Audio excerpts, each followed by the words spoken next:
Primeiro, esse tema é controverso, muito controverso, pra caramba. Tem muita gente até que desiste de falar dele porque gera muita confusão. Você vai nos blogs de mães, grupos de mães, sempre tá...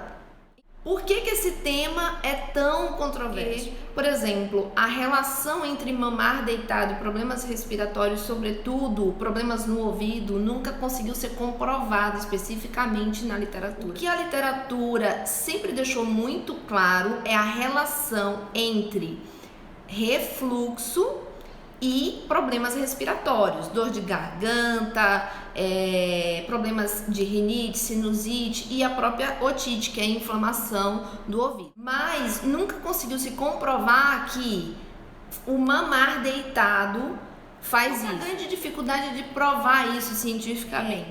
As crianças pequenas, principalmente as menores de 5 anos, elas têm uma maior propensão a ter problemas de ouvido, certo? E daí o que acontece?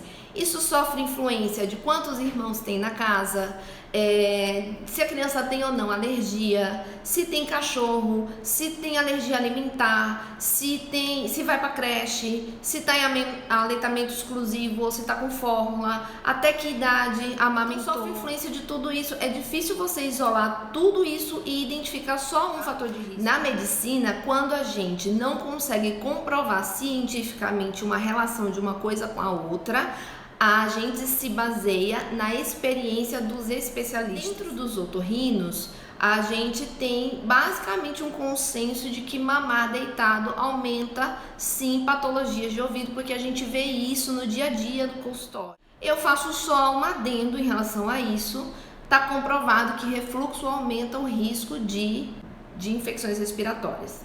Mamar deitado favorece refluxo, então eu acho que isso pode ser talvez um argumento para justificar da gente ver tanto essa relação aqui no consultório, sabe? Entre mamar deitado e ter problemas respiratórios, porque o mamar deitado favorece a criança a ter regurgitações. Talvez seja por isso uma explicação plausível, ok?